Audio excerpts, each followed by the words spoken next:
everybody, and we're going to jump into our guide selections here through the end of January. This is a little bit delayed version of our quarterly review video. Again, JP Morgan Asset Management has provided with us with most of these slides, and we'll just run through them. Let's start with GDP growth in the US. After the economy recovered rapidly in 2021 following the pandemic, growth has been normalizing, but remains relatively strong due to resilient consumer spending. And what we see here in this first slide is that rapid rebound in 2021, nothing sparks a recovery like a global pandemic.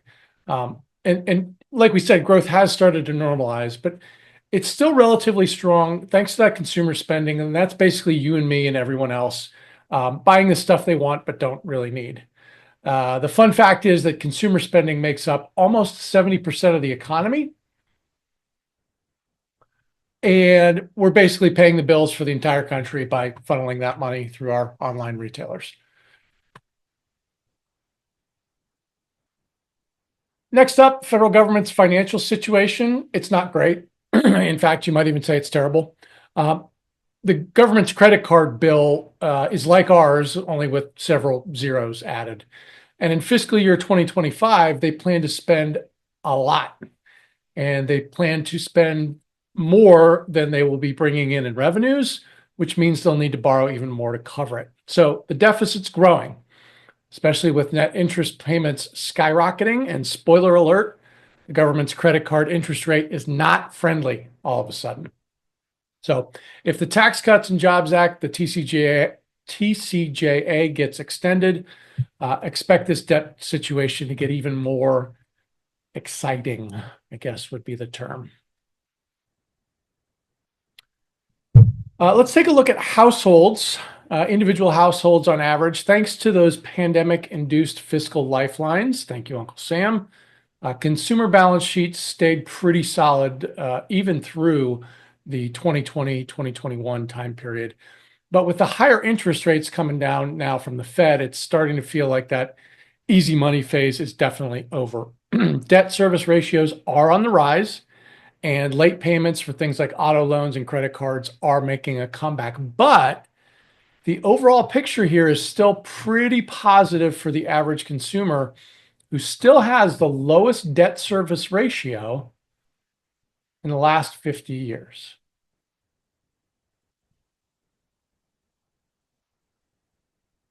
Now, let's talk jobs. Unemployment is ticking up and wage growth is slowing. In 2025, what we're hoping for are more job gains without too much of an unemployment spike and without sparking more inflation at the same time. And if that sounds like a tough balancing act, aren't you glad you aren't the chairman of the Federal Reserve?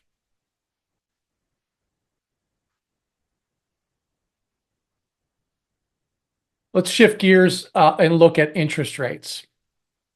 The Fed's been playing a game of let's raise rates and see what happens since 2022. But now that they've started cutting, it's kind of like everyone's waiting for the other shoe to drop. The market's trying to guess where the Fed is going next. But let's be honest, we all know they're just as confused as the rest of us are.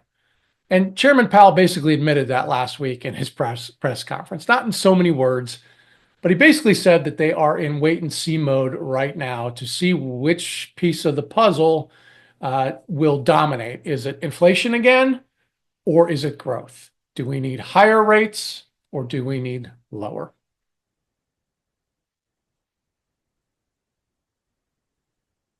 Speaking of interest rates, here's the yield curve. Now, remember when the yield curve was inverted and everyone was calling for a recession, myself included? Well, surprise, it's not inverted anymore. And we obviously haven't seen that recession. Again, a lot of people were surprised by that. And we are well past now the average time to manifest that recession after the curve inverted, which you'll see on this slide. That average is 13 months, and we are well past that at this point.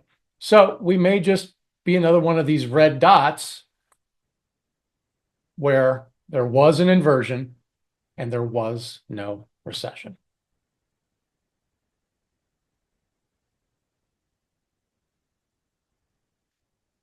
Inflation peaked in 2022 due to monetary policy, along with some post-pandemic supply chain headaches. But these days, it's mostly auto insurance and shelter costs that are making us want to pull our hair out when the bills come.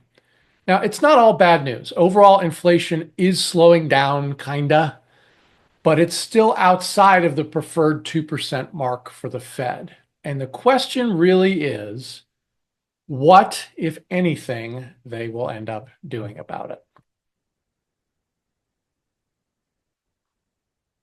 So, a quick scorecard here: growth, profits, interest rates, and investment opportunities all get at least a moderate thumbs up in the current environment. Jobs and inflation, they're kind of in the neutral zone. And then you have systemic risks like geopolitics and tariffs, which are hanging out the caution flag right now. So, be careful, but not too careful, which I think is our motto at this particular moment. So let's talk markets. I mean, have you ever seen the market have a meltdown mid-year only to recover and end up in the green? Well, yeah, it happens all the time.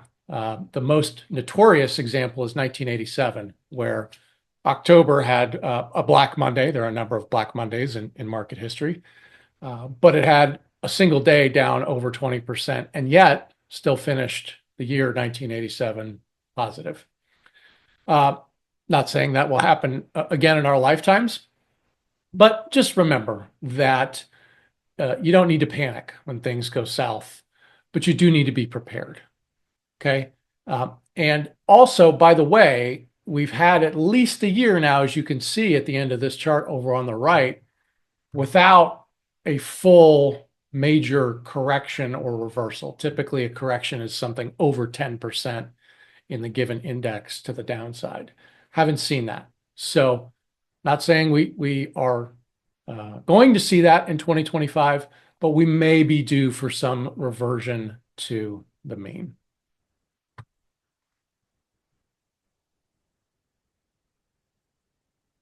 Next up are international markets. Interestingly, if you look at this chart on the right all the way over to the left of the chart, what you notice is that Japan actually used to be the biggest market before the 1990s. Remember when Japan was the economic bogeyman out there, when everybody was worried that the Japanese market was going to overtake the US? And the economy of Japan was going to overtake the US as the world's largest economy. But didn't really play out that way, as you can see on that chart. Keep that in mind too, as we talk about China and other markets that pop up that are direct competitors. Now the US has pretty much all the attention and most of the market cap, but we would encourage you not to sleep on international stocks. We're certainly not. Companies in other markets still make a good amount of money, especially in times where the dollar begins to weaken, which hasn't been all that many recently. But in a case where the dollar does weaken, and things get a little rocky here in the US, we're continuing to be on the lookout for that type of global rotation. Here's a look at recent market cycles going back to 1996. And what do you see? You see peak, trough, rinse, repeat. This chart shows how the S&P 500 has risen in fits and starts through these last 30 years. And it's kind of like a market who's who of market downturns and comebacks, right? Because you have 2000 with the tech bubble, you have '08 with the real estate bubble, you've got 2021 and 2020 with COVID. But over that time period, obviously, the market has done a fair amount of growing despite those pullbacks.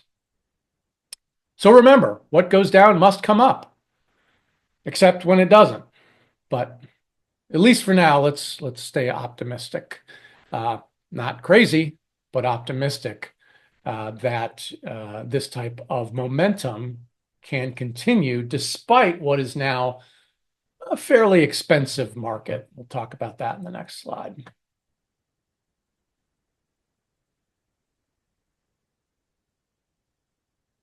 So if we look at index concentration and valuations, looking at the valuation of the total market was what we did back here, 21.5 times price to earnings ratio, which is above average. And interestingly, is right back where it was before the last downturn in 2022. So are things getting expensive? Yeah, a little bit. And if you look at the top 10 stocks in the S&P 500, they're getting really expensive. And after a brief lull, you can see in this chart over on the right-hand side, they're also becoming more concentrated, meaning they're taking up a bigger and bigger percentage of the S&P 500 because they have become so massive. But then again, they're also the ones who are putting the most into their businesses. They are the ones doing the most cash spending on things like research and development. So somebody out there still thinks that they might be worth it despite these expensive price tags. Now, don't put all your eggs in one mega tech basket, please. We still need to think about diversification, and we certainly need to think about risk management. Here's that valuation slide that I was talking about earlier. And this one's really for the number crunchers out there. We're looking at the S&P 500's price to earnings ratio over the last 30 years. And spoiler alert, it's a little bit above average right now. So the question is, are we in a bubble? Well, I would say not necessarily, right? This could just be an effort of investors to capture future earnings now by jumping in early if the AI revolution continues. But it certainly bears watching. If you're looking for data points that say risk management is important at this point in history, here's one of them.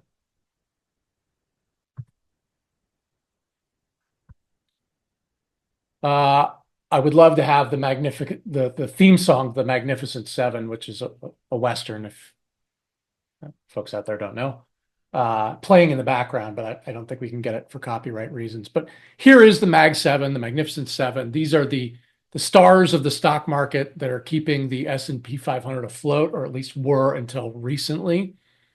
And these 7 companies contributed 63% of the positive performance that the market saw, that the S&P 500 saw back in 2023. But they were also the culprits behind 56% of the negative performance in 2022. So remember, risk and reward are a trade-off. If you're getting these types of returns, you are also risking those types of downturns. Talk about an on again, off again relationship, just flip-flopping like that in a year. But these profit margins here down on the lower right-hand side of the slide are why. Okay. These profit margins are attractive and they are making people think that they are worth the potential cost for a longer term investment. What does that mean? Well, to me, it means this is not, repeat, not 2000 and 2001 all over again. Yes, you're seeing valuations approach those levels from 2000 and 2001. But the difference is that this time around, we're talking about real companies with real earnings and real profit margins.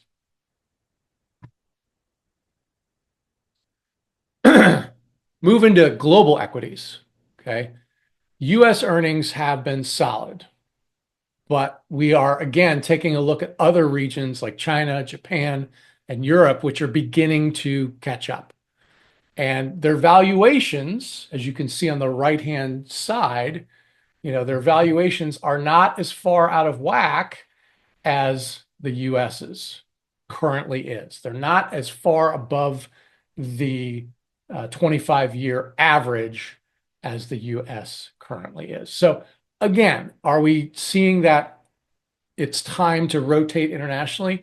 Not necessarily, but it is certainly something we continue to monitor as a place to go as the US gets more and more expensive. A reminder on time, right? Time diversification and volatility. So the golden rule of investing is time in the market usually beats timing the market. And this chart shows how different holding periods for stocks, bonds, and a 60/40 portfolio performed over time. Typically, the longer you go out, the less dispersion you see between returns, right? The bar chart gets narrowed as you move from left to right. You don't see as big of swings, which is good. That means volatility decreases and your potential for negative returns declines. Now, I threw this slide in there not to talk about, kind of worn out old Wall Street sayings like time in the market beats timing the market. I put this in here because the 60/40 portfolio has actually struggled now if you put in a 3-year time frame on the 60/40, which this slide does not have. And the reason is artificial, okay? The reason why the 60/40 has really struggled is, we think, because of the Fed. And this is a great analysis. It's a one-pager from our friends over at First Trust Research and First Trust Portfolios. And what they're saying is the Fed kind of broke the 60/40 portfolio by keeping interest rates super low. And they were keeping those interest rates super low really from 2008 on because they were financing the federal debt at very low interest rates. That bill, unfortunately, now has come due for a lot of investors who thought the 60/40 was really the way to go because historically it had done a great job of controlling volatility and giving reasonable returns. So, if you found yourself in the standard 60/40, you're probably not that happy over the last 2 to 3 years. Feel free and message me if you want this full one-pager. It's an easy read, but it's a good read, and I'm happy to send you the entire article. Here's the thing about the stock market and the bond market since the Fed started cutting rates. Stocks, it's been about average. If you can kind of see your way through here on the left-hand side of this chart, our 2024 red line is pretty well in the middle of all these other data lines. So not too bad there. But on the right-hand side, the 10-year Treasury, bonds, at least according to the 10-year, have been in the doghouse during this rate cutting cycle. If you've been sticking with bonds, specifically tracking the aggregate bond index as your safe bet money, you might want to rethink your strategy before you find yourself swimming against the current even more. So fixed income, we just looked at the aggregate bond index being a difficult headwind for a lot of investors. But and even the 10-year Treasury has been a bit of a headwind when you go back and do this comparison, like we said on the last slide. But where you're starting to see, or continuing to see really, the opportunity to get decent return without much in the way of risk, even if interest rates were to change, and that's what you're seeing on the right-hand side of this page. You'll see a 1% fall, no change, and a 1% rise. What that does to a variety of different bonds or bond classes. You've got to go all the way to the 10-year US Treasury right now to get a significant negative return if interest rates were to rise by 1%. That's, to me, a very interesting risk versus reward scenario for very safe, potentially returning assets that are going to beat inflation. That's a really interesting area for us right now when we are creating portfolios for clients. So there is safety to be had in T-bills, and you can make the case for reasonable allocations also of high yield bonds. Because if you look at that dispersion, it's, if interest rates were to go down, you could make up to 10%. But even if they went up by 1%, you're still not going to be losing or turning negative with those investments. So depending on your risk tolerance, you could make a case for blending T-bills and high yield during this portion of the market cycle. Obviously, all that depends on your risk preference and your risk capacity. Well, what's the difference between risk preference and risk capacity? Well, message me. And what we do is we compare how your feelings, risk preference, align with a quantitative measure of the risks you can afford based on your personal financial circumstances. We found over the years, many investors are matched to portfolios that just don't align with the facts of their current life circumstances. So don't be one of those. All right, and finally, let's talk about consumer confidence in this post-election world. It's like a reality TV show to me based on political views, right? Everybody's got an opinion. Everybody's willing to battle it out. And it affects how we feel about just about everything, but specifically about the economy. It was James Carville who in the 90s coined the phrase, "It's the economy, stupid." And yes, it is the economy, stupid, but we get stupider when we start looking at politics on top of the economy. Here's the thing. Notice how, things change around election days if you're a Democrat or you're a Republican. But loving or hating the government based on who's in office should not be an investment strategy. And if you need the data behind that, I'm happy to provide it, even more than what is here, showing that the S&P 500 return has been good with both Republicans and Democrats in office. GDP growth has been average, I'll say, across the board with Republicans and Democrats in office just over the last 4 administrations. And if we take this back even further in time, you'll see that, on average, there's just not that much difference between when one party is in power or the other. So don't let this dictate your investment strategy. Stick to the facts. Okay? All right, that's it for me for this time around. Please call or write with any questions.